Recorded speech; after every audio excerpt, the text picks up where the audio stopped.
Banyak banget yang bilang hidup influencer tuh enak. Iya gak sih? Ya emang yang kelihatan di kamera sih yang enak-enaknya aja ya. Kayak misalnya nih, kita bisa beli baju apapun yang kita mau, makan enak, terus naik kendaraan yang mewah, terus rumahnya pada bagus-bagus. Itu yang kelihatan biasanya di sosial media kan ya guys ya. Terus banyak privilege juga. Misalnya suka diundang kesana kesini, nonton konser, traveling dan lain-lain. Tapi ada satu hal yang influencer itu gak punya atau tidak bisa hindari dengan privilege yang mereka miliki, yaitu bahaya atau maut. Gak ada yang tahu kapan maut itu datang, gak ada yang tahu bahaya itu ada di mana. Walaupun kita tinggal di negara yang paling aman sekalipun, di tempat yang paling aman, di perumahan yang paling aman, bisa aja bahaya itu datang. Makanya aku percaya gak ada tempat yang 100% benar-benar aman. Itulah yang terjadi sama influencer asal Meksiko yang tengah naik daun, namanya Valeria Marquez, yang harus meninggal di saat-saat yang tidak terduga dalam hidupnya. Dan gak cuman Valeria Marquez doang, tahun ini kebetulan tepatnya bulan lalu itu ada another public figure, bisa dibilang content creator juga, yang sayangnya meninggal dunia di salah satu negara yang paling aman, yang kita anggap paling aman, yaitu Jepang. Di BHNAT kali ini kita akan bahas kematian tragis dua sosok influencer atau content creator tersebut. Kita mulai dulu dari Valeria Marquez. Dan kebetulan ada salah satu followers aku juga yang udah request cerita ini. Dia komen di BHNAT sebelumnya, "Kanat bahas kasus meninggalnya Valeria Marquez." So ya, kali ini kita akan bahas. So, buka mata, buka telinga, cause the story will begin.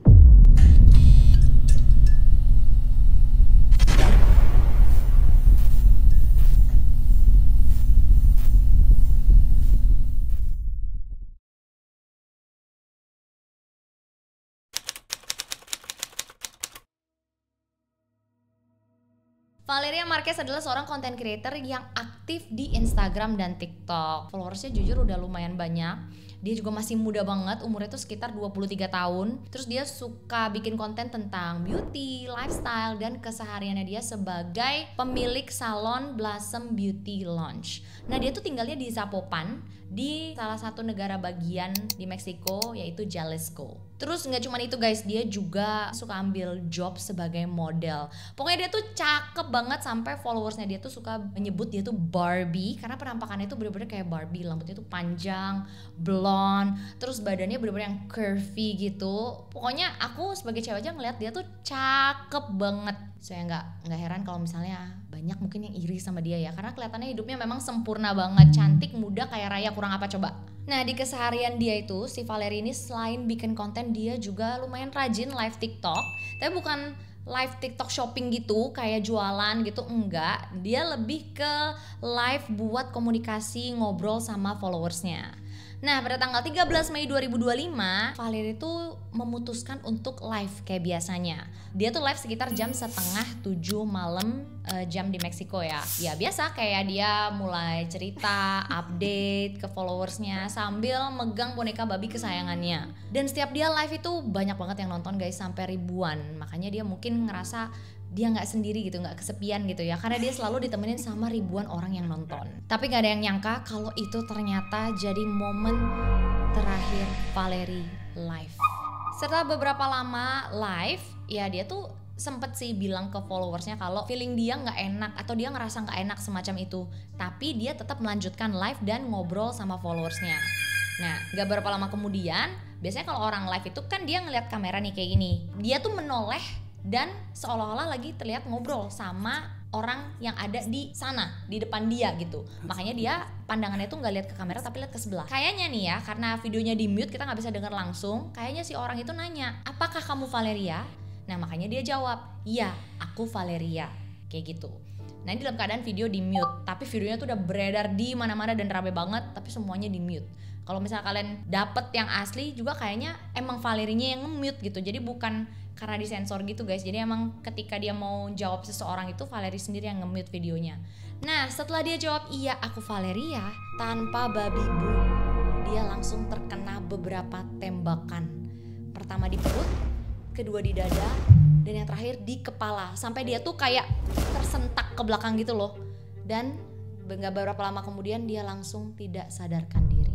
Mungkin banyak yang nonton ngira itu prank kali ya, karena itu terekam guys. Ketika dia kehilangan nyawa itu terekam pada saat dia live. Itu jarang banget ada kejadian kayak gitu. What a coincidence gitu. Tapi itulah yang terjadi. Itu bukan gimmick, itu bukan prank. Valeria benar-benar meninggal di tempat. Dan video live pun terhenti ketika seseorang, ada cewek nih tiba-tiba datang gitu ke depan kamera, ke tempat Valeria tadi. Dia ngambil kameranya, mukanya kelihatan, terus dia matiin si live stream itu dengan ekspresi yang datar. Terus siapa nih kanat yang nembak Valeria? Nah, video live Valeria Marquez ini bener-bener viral di mana-mana, dan aku pun bukan followers Valeria, itu sempat lihat videonya beredar di FYP, tapi dalam keadaan yang sudah disensor ya. Jadi pada saat tertembak tuh memang agak susah ditemuin, tapi aku sempat lihat yang bener-bener dia pas ketembak itu no sensor, dan itu bener-bener tragis guys. So ya, karena begitu viral dan begitu tragis, banyak orang speak up dan bikin hashtag justice para Valeria di social media, justice for Valeria. Dan setelah itu karena ini viral banget, ya itulah polisi ya gercep kalau viral gitu. Tapi nggak tahu deh kalau di Meksiko, kalau di Indonesia sih gitu. Nah, setelah viral akhirnya polisi gercep, benar-benar nyelidikin langsung siapa nih kira-kira si pelaku ini. Setelah melakukan investigasi, cek CCTV, nanya-nanya saksi, akhirnya polisi membuat dugaan, masih dugaan sementara ya karena belum terbukti, kalau pelakunya itu adalah kurir yang menahan Valerie gak boleh pulang dulu dengan iming-iming mengirimkan hadiah. Dan hadiahnya bukan hadiah biasa, hadiah mahal katanya, buat bikin si Valerie itu duduk tetap di salonnya dan ya fokus gitu untuk menunggu si hadiahnya datang. Jadi Valerie tuh nggak boleh kemana-mana. Nah, katanya juga Valerie ini sempat dihubungin langsung sama si kurir ini gitu buat make sure kalau dia ada di salon itu dan mau dianterin hadiahnya gitu ya ke dia. Kalau dalam bayangan aku ini tuh kayak abang-abang kurir, tau nggak sih, yang mau delivery paket ke kita. Dia biasanya kan suka ngechat gitu kan atau nge-WA. Nah, mungkin si kurir ini juga gitu, kayak dia ngechat ke Valerie atau nge-SMS apalah. Neng Valerie, nih abang mau nganter paket nih, mahal, bagus. Neng stay di sana ya, jangan kemana-mana dulu. Ya intinya kayak gitu. Makanya si Valerie ini, walaupun dia bilang dia agak nggak enak feelingnya, agak resah, dia tetap duduk dan live ngobrol sama followersnya instead of pulang ke rumah gitu ya, karena dia memang sedang menunggu paket ini. Dan dari hasil investigasi juga ternyata diketahui kalau si pelaku itu kabur pakai motor sama kaki tangannya. Nah, belum diketahui orangnya siapa, tapi yang jelas ada yang bantuin si pelaku ini buat kabur. Kejaksaan Jalisco bilang kalau penembakan Valeria ini motifnya adalah femicide. Apa itu femicide? Jadi femicide itu adalah penghilangan nyawa seseorang atau nyawa seorang perempuan karena gender mereka. Simply because she's a woman. Ya, jadi Valeria ini gak salah apa-apa, tapi karena memang dia terlahir sebagai seorang wanita, jadi dia harus dihabisi. Aneh. Bener, aku juga ngerasa kayak, hah kok gitu? Tapi ternyata ini tuh gak aneh di Meksiko, karena kasus kekerasan terhadap wanita itu lumayan banyak guys terjadi di Meksiko, dan bukan hal yang aneh, malah sesuatu yang lumayan familiar. Tapi guys, itu kan dari kejaksaan ya tadi. Nah, kalau dari netizen sendiri tahu kan ya, netizen tuh suka menyelidiki dan jadi detektif kalau ada kasus-kasus yang kayak gini yang belum terselesaikan gitu, apalagi ya. Nah, menurut netizen, kematian Valeria ini ada hubungan erat dengan sahabatnya, yaitu Vivian de la Torres. Malah ada yang bilang kalau yang kirim pesan ke Valeria itu bukan kurir, tapi itu Vivian yang mengatakan kalau dia akan mengirimkan hadiah yang mahal untuk Valeria. Makanya Valeria itu kalau misalnya kalian lihat pas lagi ngobrol itu, pas kayak baca chat dan segala macam itu, dia sempat bacain kayaknya chatnya itu tuh kayak sama temen gitu. Nah, makanya banyak yang berspekulasi kalau itu tuh bukan dari kurir yang gak kita kenal, tapi dari orang yang kita kenal dengan dekat. Nah, banyak orang yang berspekulasi itu Vivian. Kenapa? Karena orang-orang nganggep ada kelakuan Vivian yang aneh. Terutama setelah Valerie meninggal, banyak orang yang mencurigai Vivian kalau dia ada kaitannya dengan kematian Valeria, karena dia langsung ganti username dia jadi Barbie bahkan sebelum 24 jam Valerie meninggal. Buat yang belum tahu atau belum pernah ngelihat mukanya Valeria sama Vivian ini, mereka berdua tuh sering dijuluki Barbie kembar, dan mereka temenan lumayan deket, sering konten bareng juga. Terus semakin lama netizen melihat kalau mereka itu semakin mirip. Bahkan belum 24 jam setelah Valeria meninggal, itu Vivian langsung ganti username sosial media dia jadi Barbie. Dan itu bikin netizen mikir kayak, ini sahabat lo meninggal, lo bukannya ngucapin belasungkawa atau update gitu tentang kematian Valeria sebagai salah satu orang terdekatnya, tapi kamu malah ganti username kamu jadi Barbie, which is itu julukan untuk Valeria. Menurut kalian gimana? Itu aneh apa enggak? Kalau menurut aku bagian yang aneh itu justru ketika dia tidak mengucapkan belasungkawa atau kelihatan nggak sedih atau tidak update apapun di sosial media tentang Valeria, padahal mereka itu terlihat sangat dekat. Itu menurut aku aneh sih. Nah, jadi banyak netizen yang berspekulasi kalau sebenarnya mereka itu bukan teman tapi sebenarnya musuh. Di sini dalam artian ya si Vivian itu sebenarnya iri sama Valeria, makanya dia merencanakan penembakan Valeria ini. Terus kan banyak tuh netizen yang nge-spam gitu di sosial medianya Valerie kayak, hey ini temen lo meninggal lo kok kayak tenang-tenang aja, lo malah sibuk konten. And by the way dia upload konten banyak banget setelah Valerie meninggal. Jadi bener-bener kayak orang yang gak ada sedih-sedihnya. Makanya netizen tuh turun tangan dengan mengomentari postingan Vivian dan menanyakan tentang Valerie. Dia sempat klarifikasi juga sih, tapi klarifikasinya menurut aku agak aneh. Gak tau menurut kalian gimana. Nah dia bilang kalau ternyata dia tidak begitu dekat dengan Valerie, dia nggak satu circle lah katanya. Padahal ya seperti yang kita lihat kalau misalnya kalian coba cari gitu ya di TikTok gitu, Valerie and Vivian itu konten mereka lumayan banyak guys, itu konten bareng. Jadi kalau dari postingan sosmednya sih kita bisa assuming kalau ya mereka temenan dan itu lumayan deket, bukan orang yang sekedar kenal doang gitu. Jadi klarifikasi si Vivian ini terdengar semakin mencurigakan gitu buat para netizen, dan saya salah satunya. Itu tadi spekulasi-spekulasi yang tidak resmi ya guys, alias yang muncul dari para netizen. Kalau dari kejaksaan sendiri sih, sampai aku record video ini tanggal 4 Juni 2025, itu belum ada ketetapan atau keputusan dari kejaksaan tentang siapa pelaku penembakan Valeria Marquez.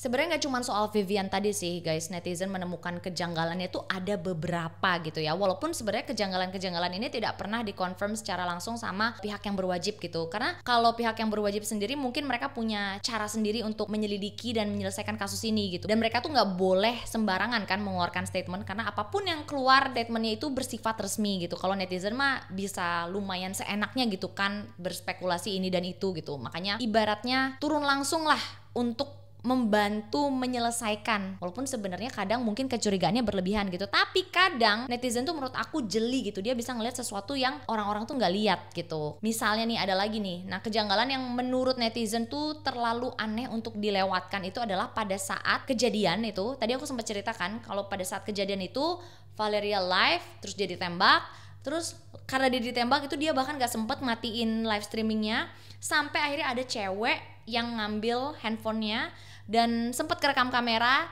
dan terus dia matiin live streamingnya dengan ekspresi datar. Nah ternyata perempuan itu adalah orang yang bekerja di salonnya Valeria. Jadi dia tuh bisa dibilang pegawainya Valeria gitu ya. Namanya Erika Vega. Tapi ini beda ya, jangan kalian salah menyerang, nanti kalian menyerang Erika Vega influencer. Karena ada seseorang yang namanya Erika Vega juga dan dia influencer lumayan terkenal. Nah karena namanya sama nanti kalian kira itu bukan Erika Vega yang ini fotonya.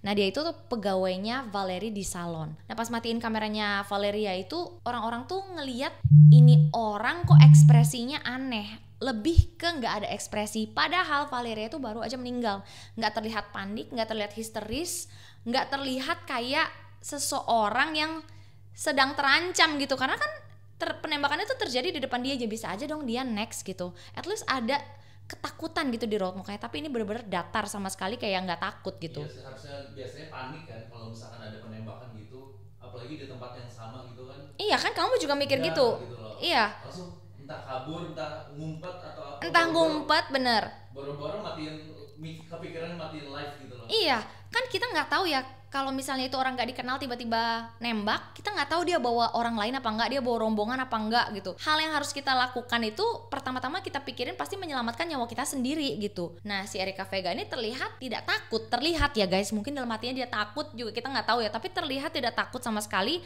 dan matiin kamera tuh dengan santai gitu. Bahkan di saat Valeria itu mati depan matanya, aku membayangkan kalau amit-amit ya Tuhan, semoga tidak terjadi pada aku dan kamu yang nonton, tapi amit-amit kalau kita ada dalam situasi seperti itu, respon dan how I react will be totally different than Erika did. ya itu yang bikin orang curiga ya. Maksudnya ini kita menganalisa behavior dan responnya dia terhadap event tersebut, kejadian tersebut ketika Valeria meninggal itu loh. Apalagi ketika netizen menemukan fakta kalau si Erika ini bukan cuma sekedar pegawai buat Valerie, tapi mereka tuh sempet ngonten bareng gitulah di salon, terlihat lumayan dekat. Terus Valerie juga sering traktir Erika gitu, jadi kayak berteman gitu loh guys. Ya tapi aneh juga ya, maksudnya motifnya tuh apa gitu loh. Kan dia kan kerja Iya. di salon Valerie gitu. Kalau misalkan yang punya meninggal gitu kan dia berarti nggak punya kerjaan. Iya sih, kalau misalnya ya kita ngomongin motif gitu ya. Kalau misalnya kita mencurigai siapa namanya Erika gitu. Kalau misalnya kita mencurigai Erika ya motifnya apa? Bener kata Randy tadi, dia bilang ya kalau misalnya dia ngebunuh Valeria gitu, ya apa untungnya buat dia? Dia kan kerja sama Valeria, berarti dia nggak punya pekerjaan lagi dong karena si ownernya si Valeria udah meninggal, terus dia harus kehilangan pekerjaan gitu. Dan maksudnya kan dia sering konten tadi katanya. Iya. Berarti kalaupun misalkan pansos gitu, Iya. dia nggak dapet ini dong, fame lagi gitu dari Oh iya, maksudnya Valeria yang meninggal gitu loh. iya, jadi maksudnya Randy bilang kalau misalnya Valeria meninggal dia nggak bisa pansos gitu si Erika gitu ya. Ya iya juga, maksudnya lebih banyak hal yang merugikan untuk Erika ketika Valeria meninggal gitu. Terus motifnya tuh apa? Tapi ada juga netizen yang bilang kalau ini spekulasi netizen ya guys, lagi-lagi bukan aku yang bilang, kalau Erika bisa aja di hire sama Vivian. Gila nggak? Jadi Vivian itu sekongkol sama Erika, terus yang nge-hire si kurir ini yang nembak ini, yang ternyata adalah pembunuh bayaran ini gitu. Ya namanya spekulasi kan bisa segila-gilanya gitu ya. Soalnya aku pernah baca di mana, correct me if I'm wrong, aku mungkin lupa, tapi ternyata sebelum si kurir itu ketemu sama Valeria di salonnya, Valeria itu belum nyampe salon waktu itu. Dan si kurir itu ngobrolnya sama si Erika. Dia nanyain, "Apa Valeria Marquez ada di sini?" Ya ada, tapi dia belum datang. Jadi si Erika itu sempet ditemuin dulu sama si kurir yang ternyata penembak ini gitu, untuk menanyakan keberadaan Valeria gitu. Katanya ya, ini katanya, please komen kalau kalian tahu sesuatu atau misalnya kalian ngikutin, boleh komen karena ini masih simpang siur banget, belum ada kepastian dan semua bisa terjadi ya. Siapa tahu ada plot twist. Kalau menurut kalian gimana? Apakah di sini Erika dan Vivian bekerja sama untuk menghabisi nyawa Valeria? Kalau Vivian tadi kan motifnya bisa jadi iri, bisa jadi ya. Kalau Erika, I don't know. Kalau Vivian kaya, bisa memberikan pekerjaan itu ke dia atau bisa memberikan bayaran ke Erika, ya siapa tahu aja bisa. Lagi-lagi semuanya bisa. Kalau menurut kalian gimana? Komen di kolom komentar. Sumpah ya, ini kalau benar-benar ternyata sahabat sama pegawainya sendiri yang menjadi dalang pembunuhan Valeria, ini benar-benar jahat sih. Lagi-lagi di sini kita belajar kalau kita nggak bisa percaya sama siapapun, termasuk orang terdekat kita sekalipun. Tapi yang namanya feeling, lagi-lagi yang menurut aku itu valid. Jadi kalau misalnya karena ada perasaan nggak enak, jangan dicuekin, jangan diacuhin. Karena ternyata Valerie ini pas dia datang ke salon, dia tuh sempet dikasih tahu sama Erika kalau ada orang yang nyariin dia tadi. Nah kayak aku bilang tadi, jadi sebelum Valerie datang ada orang yang nyariin Valerie dan itu nanyanya ke Erika. Nah pas Valerie datang, si Erika nyampein itu ke Valerie. Si Valerie kayak oh ya udah gitu. Terus dia live kan. Nah pas live itu dia tuh curhat ke followersnya kalau dia bilang dia ngerasa nggak enak. Kenapa ya ada orang nyariin aku? Apa orang itu akan membawa aku pergi atau dia akan menghilangkan nyawaku? Nah dia tuh sempat ngomong gitu guys ke followersnya, kebayang nggak? Itu tuh tepat banget, tapi dia bilang itu tuh sebelum kejadian. Itu berarti alam bawah sadarnya dia yang ngomong, itu feeling dia yang ngomong. Nah makanya dia tuh sebenarnya pengen banget pulang, cuman karena iming-iming ada hadiah tadi, ada yang mau ngirim paket tadi, mungkin dia nggak enak kali ya. Apalagi kalau emang itu ternyata bener pesannya itu dari orang yang dia kenal, makanya dia memutuskan untuk stay walaupun sebenarnya feeling dia udah nggak enak gitu. Nggak cuma Valeria doang sebenarnya yang punya feeling guys, ternyata keluarganya Valeria pun sebenarnya dia udah ada feeling nggak enak karena mereka pun juga menerima ancaman dari orang yang nggak dikenal. Tapi sayangnya mereka itu nggak ngelaporin itu ke pihak yang berwajib atau kejaksaan. Makanya ketika mereka ngelaporin itu dianggap ya nggak valid, karena kenapa pada waktu nerima ancaman itu nggak ngelapor gitu ya. Mungkin pada waktu itu mereka mikir kayak ah ini orang iseng gitu. Tapi setelah dipikir-pikir, apalagi setelah Valeria meninggal, oh ternyata ini maksud dari ancamannya. Bahkan mereka juga sempat menerima ancaman kalau nyawa mereka juga akan dihilangkan gitu. Nah, beberapa hari setelah kejadian, di tempat Valeria ditembak, yaitu di salonnya, ada yang mengirimkan buke bunga mawar merah dengan tulisan pardon, yang artinya maaf. Nah, belum tahu siapa yang mengirimkan, tapi mungkin ini bisa jadi pelakunya menyesal dan sengaja mengirimkan bunga itu ke tempat dia menghilangkan nyawa Valeria. Duh, kalau emang ini benar-benar pelakunya dan dia nyesel, mending buru-buru nyerahin diri sebelum terlambat. Karena ini kan orang lagi bener-bener fokus gitu ya ke kasus ini dan mencari siapa pelakunya. Kalau misalnya nyerahin diri sekarang kayaknya sih ya terlambat sih, Valeria udah meninggal. Maksudnya sebelum lebih jauh menyesal dan berdosa. Gila sih. Ya udah berdosa sih sebelum lebih jauh lagi berdosa. Iya bener udah berdosa, tapi sebelum lebih jauh lagi berdosa. Itu tadi guys cerita Valeria Marquez, influencer cantik, muda, sukses karena udah punya usaha sendiri juga, tapi sayang sekali harus kehilangan nyawanya di usia yang sangat muda, masih berumur 23 tahun oleh orang yang sampai sekarang belum diketahui siapa dalangnya, apa motifnya, siapa pelakunya, semua masih menjadi misteri. Semoga pelaku, dalang, dan orang-orang yang berniat jahat terhadap Valeria dan keluarganya bisa ditangkap. Amin. Turut berduka untuk Valeria pastinya, untuk keluarganya, untuk kerabat-kerabat terdekat yang sayang sama Valeria. Semoga Valeria dapat tempat yang lebih baik di atas sana. Karena kasus ini belum selesai, masih bisa dibilang open case guys. Jadi kalau kalian mau diskusi di kolom komen boleh banget, aku bakal semangat banget bacain karena aku juga ngikutin kasus ini dari awal dan sampai sekarang masih bertanya-tanya dan ikut menyelidiki siapa kira-kira yang bertanggung jawab atas kematian Valeria. Dan kalau misalnya kalian punya cerita-cerita yang pengen kalian share, cerita horor, pengalaman thriller, apapun boleh banget kirim ke email yang ada di sini. Nanti aku dan tim aku bakal bacain dan yang menarik bakal kita bawain di segmen BH Natia. Terus jangan lupa juga subscribe dan nyalain lonceng notifikasinya. Oke? Ini baru part 1. Jadi tadi aku bilang kan ada beberapa influencer atau content creator yang sayang sekali harus meninggal secara tragis dan Valeria Marquez tadi adalah salah satunya. Nanti di part 2 kita akan bahas another case yang gak kalah tragis, yang gak kalah menyedihkan. Dan kejadian ini tuh terjadi di negara, bisa dibilang negara favorit, tempat destinasi traveling turis-turis, nggak turis Asia, turis luar negeri yang kita kira selama ini aman, yaitu Jepang. So ya, sampai ketemu di part 2.